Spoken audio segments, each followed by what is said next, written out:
A common question I get about fundmebff.com is whether we provide student financing. And the answer to that is yes, our financing can be used for basically anything. It is an interest-free halal financing option that has the advantage of payments that are designed to always stay affordable because they are a percentage of a person's income rather than a fixed dollar amount. And this funding currently is available to anyone who has permanent residency in the United States. Although in the case of students, the student has to be no more than 1 year removed from starting to work, because their payments will be a percentage of their income, and we don't want to wait too long before the person that we fund actually starts earning an income. However, before you go about trying to finance your education, the first question you should ask is whether this education that you are pursuing is worth the price or not. Now you may be wondering, well, shouldn't I just be following my passion regardless of anything else? And now I would agree with you that you should follow your passion so long as you're not hurting anyone and it's halal to do. You should be following your passion. However, not all passions require a college degree to pursue. Remember, the goal of education is not necessarily to obtain a degree, rather it is to obtain knowledge and understanding and some useful skills that you can use to help yourself and others. So in this video, I'm going to cover 5 different degrees that I think are simply not worth getting if it means going to college for 4 years and all of the expenses that are involved with that. So without further ado, let's get started. The first of the degrees that are not worth getting on my list is a degree in marketing. To be very frank, if I had 2 applicants apply for a job as a social media manager for practical Islamic finance, by the way, if this is something that interests you, reach out to me, email in the description. But if I had 2 applicants reach out to me for this position, and one of them had a strong social media presence, had for instance 5,000 subscribers on YouTube and 10,000 followers on Twitter, and the other had a marketing degree, and you asked me to choose between the 2, I would go with the applicant who had the strong social media presence every time. Because why would I go for someone who has a degree in marketing which may suggest that they have talent in marketing over someone who has already proven that they have talent in using social media and marketing? If you need to learn about marketing, there are so many resources and courses that are available for free online. Aside from Google and YouTube, there are other sites that offer free courses online. One of those sites is Skillshare.com.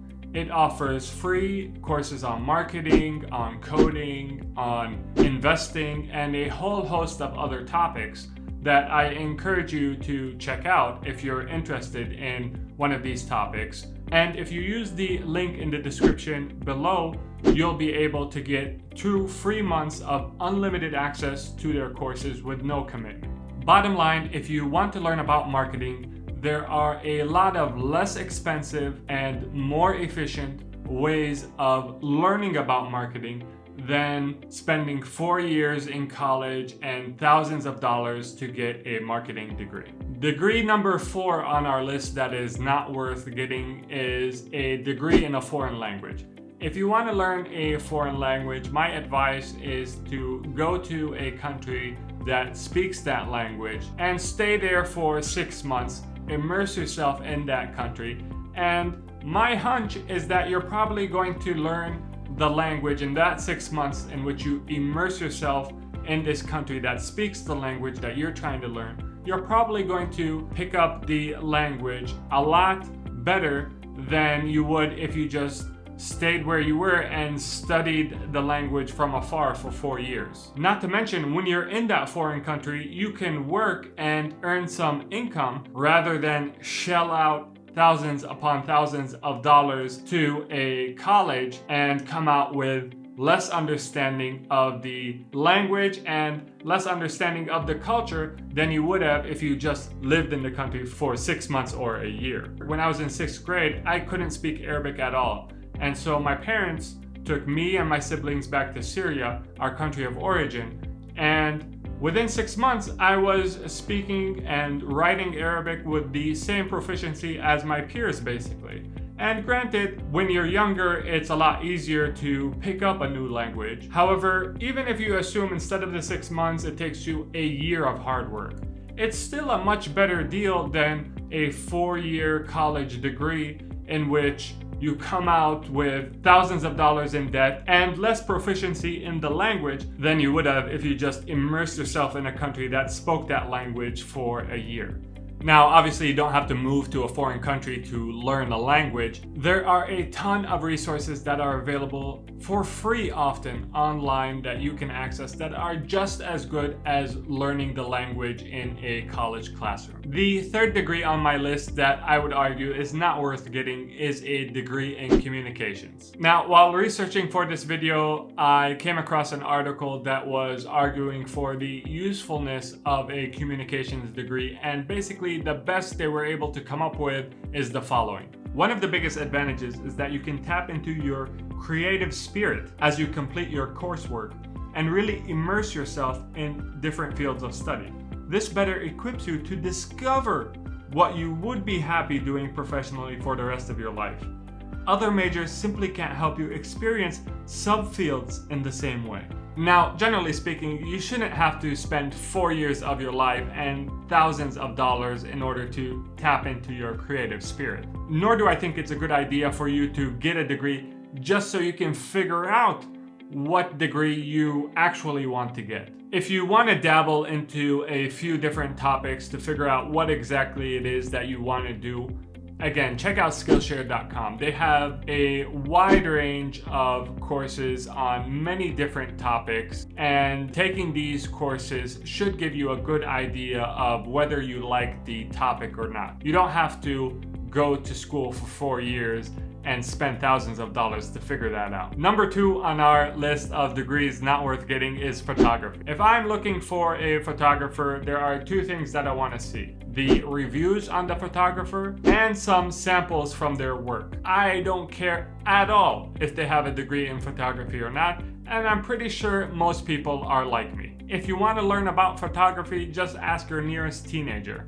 Or just go online and Google it. Google is your friend. You're gonna find a lot of resources on photography for free online. Getting a degree in photography in order to learn about photography is probably the least efficient way of doing so. The 5th degree on my list of 5 degrees that are not worth getting, coming in at -1, is gender studies. And the reason I gave this degree a -1 as opposed to a 1 on my list is because the rest of the degrees, while I think getting those degrees is not the most efficient way of learning the skills that these degrees purport to offer their students, with gender studies, I actually think that getting this degree offers negative value to its students. Like, you'd be better off not getting it altogether. So the argument isn't that it's not the most effective way to acquire a certain skill. The argument is that it's of negative value. You're better off not getting it altogether. As far as I can tell, people who go into gender studies go in with a pretty good idea of what the terms male and female mean, and they come out of gender studies confused about these terms. At least many of them do. In fact, it seems that the most discernible artifact that most graduates from gender studies come out with is the ability to get offended easier. The fact that colleges even offer majors in gender studies blows my mind, let alone that they offer these majors at a cost of tens of thousands of dollars to their students. To me, this is borderline criminal. So this was my list of 5 degrees that I really don't think are worth getting. A key component to achieving financial success is making sure that you get the most value for every dollar you spend. And a common way that people spend their money is on education. So you want to make sure that when you're spending money on education, that you're spending it efficiently and effectively, and you're not confusing the means with the end. The end, as I said, is knowledge and understanding and skill. The means to that is often getting a degree, but it isn't always the only route to obtaining this knowledge and understanding and skill. So I hope you found this video useful. If you did, please do leave a like, subscribe for more content, and check out fundmebff.com if you need affordable financing that can be used for anything and you're a permanent resident in the United States. Until next time, make sure to take care of yourself. Assalamu alaikum and peace be upon you all.